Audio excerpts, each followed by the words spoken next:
7 दिन बाद बुद्ध खुद को बोधि वृक्ष के जंगल में वापस पाकर खुश हुए। उन्होंने रात वहीं विश्राम किया।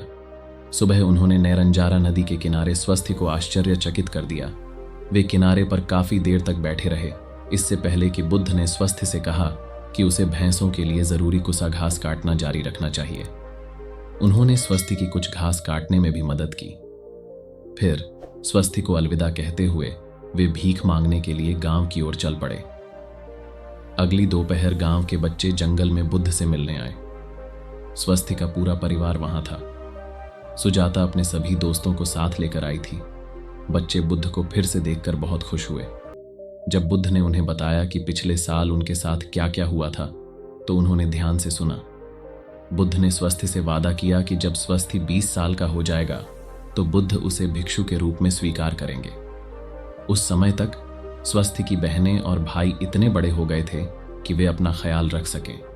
बच्चों ने बुद्ध को बताया कि पिछले कुछ महीनों में एक ब्राह्मण के नेतृत्व में एक आध्यात्मिक समुदाय पास में बस गया था।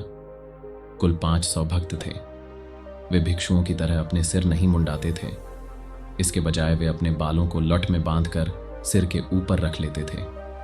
वे अग्नि देवता की पूजा करते थे। ब्राह्मण का नाम कस्पा था। उनसे मिलने वाला हर व्यक्ति उनका बहुत आदर करता था। अगली सुबह बुद्ध नदी पार कर गए और मास्टर कस्पा के समुदाय को पाया।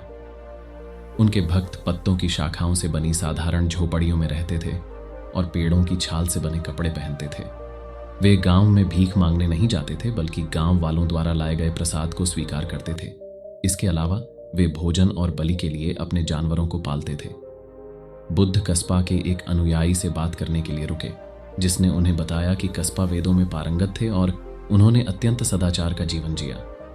उन्होंने बताया कि कस्पा के 2 छोटे भाई भी थे, जो अग्नि पूजा करने वाले समुदायों का नेतृत्व करते थे। तीनों भाई अग्नि को ब्रह्मांड का मूल सार मानते थे। उरुवेला कस्पा को उनके 2 भाई बहुत प्यार करते थे। नाड़ी कस्पा, जो उत्तर की ओर लगभग 1 दिन की यात्रा पर निरंजारा के किनारे 300 भक्तों के साथ रहते थे, और गया कस्पा, जो गया में 200 भक्तों का नेतृत्व करते थे। कस्पा के शिष्य बुद्ध को उनके गुरु की कुटिया में ले गए ताकि बुद्ध उनसे मिल सकें। हालांकि कस्पा अब युवा नहीं थे, फिर भी वे तेज और सतर्क थे। जब उन्होंने युवा शिक्षक के असाधारण व्यवहार को देखा तो वे तुरंत उनके प्रति आकर्षित हुए और उन्हें एक विशेष अतिथि के रूप में माना।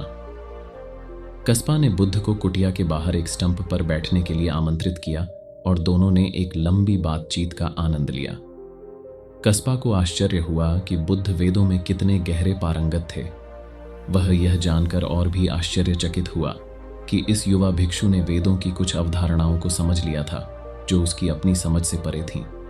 बुद्ध ने अथर्ववेद और ऋग्वेद शास्त्रों में से कुछ सबसे गहन अंशों को समझाने में मदद की, जिनके बारे में कस्पा को लगा कि उसने उन्हें समझ लिया है, लेकिन उसने पाया कि वह अभी तक उन्हें पूरी तरह से नहीं समझ पाया है।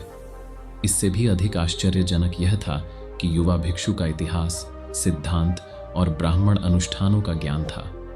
उस दोपहर बुद्ध ने उरुवेला कस्पा के साथ भोजन करने के निमंत्रण को स्वीकार कर लिया।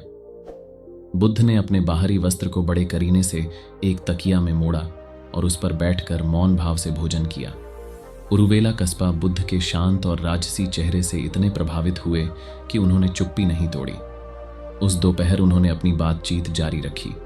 बुद्ध ने पूछा, गुरु कस्पा, क्या आप मुझे समझा सकते हैं कि अग्नि की पूजा करने से व्यक्ति को मुक्ति कैसे मिल सकती है? उरुवेला कस्पा ने तुरंत जवाब नहीं दिया। वह अच्छी तरह से जानते थे कि एक सतही असाधारण जवाब इस असाधारण युवा भिक्षु के लिए पर्याप्त नहीं होगा। कस्पा ने यह समझाते हुए शुरुआत की कि अग्नि ब्रह्मांड का मूल सार है। इसका स्रोत ब्रह्मा है। समुदाय की मुख्य वेदी अग्नि अभयारण्य हमेशा एक पवित्र अग्नि जलती रहती थी। वह अग्नि स्वयं ब्रह्मा की छवि थी। अथर्ववेद शास्त्र में अग्नि पूजा की बात कही गई है। अग्नि ही जीवन है। अग्नि के बिना जीवन नहीं हो सकता। अग्नि प्रकाश, गर्मी और सूर्य का स्रोत है, जो पौधों, जानवरों और लोगों को जीने में सक्षम बनाता है। इसने काली छाया को दूर भगाया, ठंड पर विजय पाई और सभी प्राणियों को खुशी और जीवन शक्ति प्रदान की। अग्नि से भोजन को खाने योग्य बनाया गया और अग्नि के कारण ही लोग मृत्यु के समय ब्रह्मा से फिर से मिल गए। चूंकि अग्नि ही जीवन का स्रोत थी, इसलिए ब्रह्मा ही अग्नि थे। अग्नि के देवता अग्नि ब्रह्मा के हजारों रूपों में से एक थे। अग्नि वेदी पर अग्नि को 2 सिर वाले रूप में दर्शाया गया था। एक अग्नि के दैनिक उपयोग का प्रतीक था और दूसरा बलिदान की अग्नि और जीवन के स्रोत की ओर लौटने का प्रतीक था। अग्नि पूजक 40 बलिदान अनुष्ठान करते थे। उनके समुदाय के एक भक्त को उपदेशों का पालन करना पड़ता था, तपस्या करनी पड़ती थी और उस मार्ग पर चलने के लिए लगन से प्रार्थना करनी पड़ती थी जो एक दिन मुक्ति की ओर ले जाता था। कश्यप उन ब्राह्मणों के सख्त विरोधी थे जो समाज में अपने पद का इस्तेमाल धन अर्जित करने और पाप में खुद को खोने के लिए करते थे। कामुक सुखों की खोज। उन्होंने कहा कि ऐसे ब्राह्मण केवल धनवान बनने के लिए अनुष्ठान करते हैं और शास्त्रों का पाठ करते हैं। इस कारण पारंपरिक ब्राह्मण मार्ग की प्रतिष्ठा धूमिल हो गई है। बुद्ध ने पूछा, गुरु कश्यप, आप उन लोगों के बारे में क्या सोचते हैं जो जल को जीवन का मूल तत्व मानते हैं, जो कहते हैं कि जल ही वह तत्व है जो लोगों को शुद्ध करता है और उन्हें ब्रह्म से मिलाता है? कश्यप हिचकिचाए।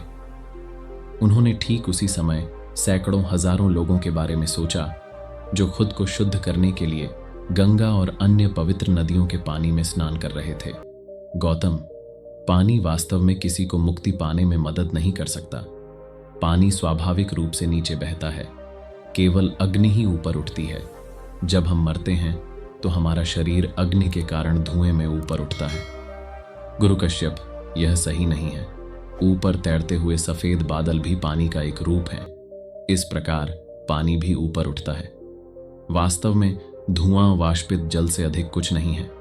बादल और धुआं दोनों ही अंततः द्रव अवस्था में लौट जाएंगे। सभी चीजें, जैसा कि मुझे यकीन है कि आप जानते हैं, चक्रों में चलती हैं, लेकिन सभी चीजें एक मूलभूत सार साझा करती हैं और सभी चीजें उसी सार में लौटती हैं। मास्टर कस्पा, सभी चीजें अपने अस्तित्व के लिए अन्य सभी चीजों पर निर्भर करती हैं। उदाहरण के लिए मेरे हाथ में यह पत्ता लें। पृथ्वी, पानी, गर्मी, बीज, पेड़, बादल, सूरज, समय, स्थान, इन सभी तत्वों ने इस पत्ते को अस्तित्व में आने में सक्षम बनाया है। अगर इनमें से सिर्फ एक तत्व भी गायब होता तो पत्ता अस्तित्व में नहीं आ सकता था। सभी जीव जैविक और अजैविक आश्रित सह उत्पत्ति के नियम पर निर्भर करते हैं।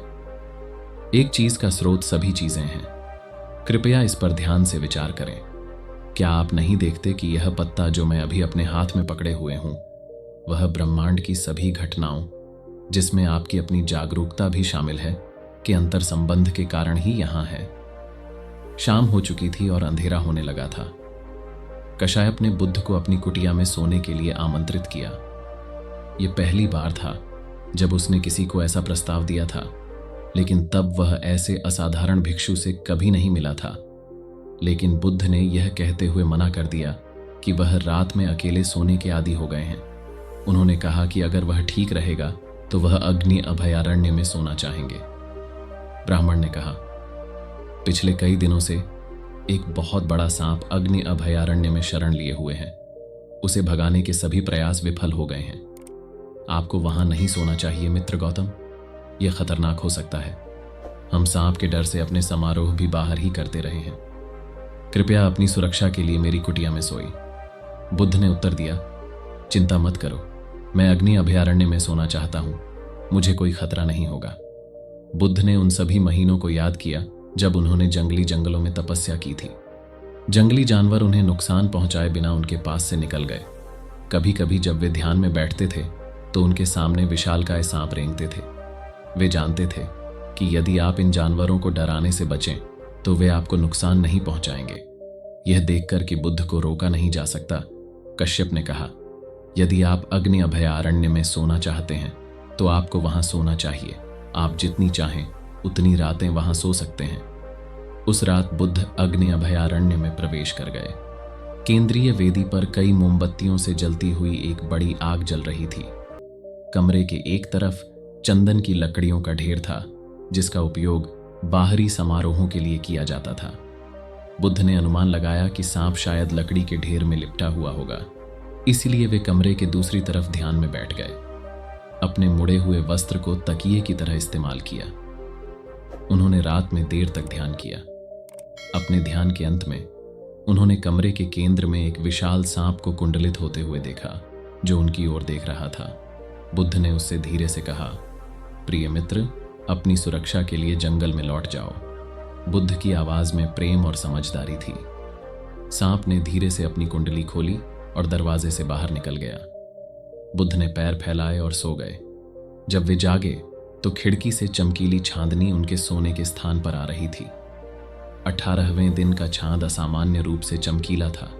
उन्होंने सोचा कि इसकी रोशनी में चलते हुए ध्यान करना कितना सुखद होगा। उन्होंने अपने बाहरी वस्त्र से धूल झाड़कर उसे पहन लिया और अग्नि अभयारण्य से बाहर निकल गए। सुबह के शुरुआती घंटों में अभयारण्य में किसी तरह आग लग गई। जिन्होंने इसे सबसे पहले देखा, उन्होंने सभी को चिल्लाया। सभी ने नदी के किनारे पानी से बाल्टी भरी, लेकिन कोई फायदा नहीं हुआ। आग को बुझाने के लिए पानी बहुत देर से आया। अंत में 500 भक्त खड़े होकर अपने अभयारण्य को जलते हुए देखने के अलावा और कुछ नहीं कर सकते थे। उरुवेला कस्बा अपने अनुयायियों के साथ खड़ा था। उसका दिल दुख से भारी था, क्योंकि वह उस गुणी और प्रतिभाशाली युवा भिक्षु के बारे में सोच रहा था जिससे वह एक दिन पहले ही मिला था। युवा भिक्षु निश्चित रूप से आग में जलकर मर गया था। यदि गौतम ने उसकी झोपड़ी में सोने की सहमति दी होती तो वह अभी भी जीवित होता। जैसे ही वह यह सोच रहा था, बुद्ध प्रकट हुए। बुद्ध ने पहाड़ियों में जहां वे चल रहे थे वहां से आग देखी थी और वे यह देखने के लिए वापस लौटे थे कि क्या वे उनकी कोई सहायता कर सकते हैं। राहत और खुशी से अभिभूत कशायप दौड़कर बुद्ध के पास गया और उनका हाथ पकड़ लिया। शुक्र है, तुम जीवित हो मित्र गौतम। तुम्हें कुछ नहीं हुआ। मैं बहुत खुश हूं। बुद्ध ने ब्राह्मण के कंधों पर हाथ रखा और मुस्कुराए। धन्यवाद मेरे मित्र। हाँ, मैं ठीक हूं।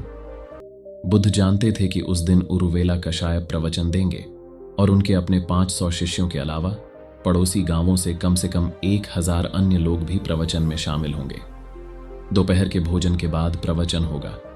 यह महसूस करते हुए कि प्रवचन के दौरान उनकी उपस्थिति कशायप को कुछ असुविधा पहुंचा सकती है, बुद्ध गांव में भिक्षा मांगने चले गए।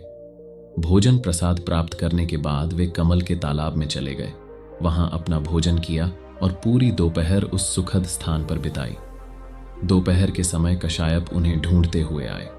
जब वह उसे तालाब के पास मिला तो उसने कहा, मित्र गौतम, हम दोपहर के भोजन के समय तुम्हारा इंतजार कर रहे थे, लेकिन तुम कभी नहीं आए। तुम हमारे साथ क्यों नहीं आए? बुद्ध ने जवाब दिया कि वे व्याख्यान के दौरान अनुपस्थित रहना चाहते थे। तुम व्याख्यान में क्यों नहीं आना चाहते थे? उर्वेला कश्यप ने पूछा। बुद्ध केवल धीरे से मुस्कुराए। ब्राह्मण ने कुछ और नहीं कहा। वह जानता था कि युवा भिक्षु ने उसके विचारों को पढ़ लिया है। गौतम कितने चतुर और विचारशील थे। वे कमल के तालाब के पास बैठे और बातचीत की। कश्यप ने कहा, कल आपने कहा था कि एक पत्ते की उपस्थिति कई अलग अलग स्थितियों के एक साथ आने से हुई है। आपने कहा कि मनुष्य भी कई अन्य स्थितियों के एक साथ आने के कारण ही अस्तित्व में है, लेकिन जब ये सभी स्थितियां समाप्त हो जाती हैं तो आत्मा कहाँ जाती है? बुद्ध ने उत्तर दिया, लंबे समय से मनुष्य आत्मा की अवधारणा एक पृथक और शाश्वत आत्मा की अवधारणा में फंसा हुआ है। हम मानते हैं कि जब हमारा शरीर मर जाता है तो यह आत्मा अस्तित्व में रहती है और अपने स्रोत, जो कि ब्रह्म है, के साथ एकता चाहती है। लेकिन मित्र कश्यप, यह एक बुनियादी गलतफहमी है जिसके कारण अनगिनत पीढ़ियां भटक गई हैं। मित्र कश्यप, आपको पता होना चाहिए कि सभी चीजें परस्पर निर्भरता के कारण मौजूद हैं और सभी चीजें परस्पर निर्भरता के कारण ही समाप्त हो जाती हैं। ऐसा इसलिए है क्योंकि वह है, ऐसा इसलिए नहीं है क्योंकि वह नहीं है। यह इसलिए पैदा होता है क्योंकि वह पैदा होता है। यह इसलिए मरता है क्योंकि वह मरता है। यह आश्रित सह उत्पत्ति का अद्भुत नियम है जिसे मैंने अपने ध्यान में खोजा है। सच में ऐसा कुछ भी नहीं है जो अलग और शाश्वत हो। कोई आत्मा नहीं है, चाहे वह उच्चतर हो या निम्नतर। कश्यप, क्या आपने कभी अपने शरीर, भावनाओं, धारणाओं, मानसिक संरचनाओं और चेतना पर ध्यान दिया है? एक व्यक्ति इन 5 समुच्चयों से बना है। वे लगातार बदलती नदियां हैं जिनमें कोई एक भी स्थायी तत्व नहीं मिल सकता। उरुवेला कस्पाप बहुत देर तक चुप रहे। फिर उन्होंने पूछा, तो क्या कोई यह कह सकता है कि आप गैर अस्तित्व के सिद्धांत की शिक्षा देते हैं? बुद्ध मुस्कुराए और अपना सिर हिलाया। नहीं, गैर अस्तित्व की अवधारणा संकीर्ण विचारों के पूरे जंगल में से एक संकीर्ण दृष्टिकोण है। गैर अस्तित्व की अवधारणा उतनी ही झूठी है जितनी कि एक अलग स्थायी आत्मा की अवधारणा। कस्पाप, इस कमल के तालाब की सतह को देखो। मैं यह नहीं कहता कि पानी और कमल मौजूद नहीं है। मैं केवल इतना कहता हूं कि पानी और कमल अन्य सभी तत्वों की उपस्थिति और अंतःक्रिया के कारण उत्पन्न होते हैं, जिनमें से कोई भी अलग या स्थायी नहीं है। कस्पाप ने अपना सिर उठाया और बुद्ध की आंखों में देखा। यदि कोई आत्मा नहीं है, तो मुक्ति पाने के लिए आध्यात्मिक मार्ग का अभ्यास क्यों करना चाहिए? कौन मुक्त होगा? बुद्ध ने अपने ब्राह्मण मित्र की आंखों में गहराई से देखा। उनकी निगाहें सूर्य की तरह चमकीली और कोमल चांदनी की तरह कोमल थीं।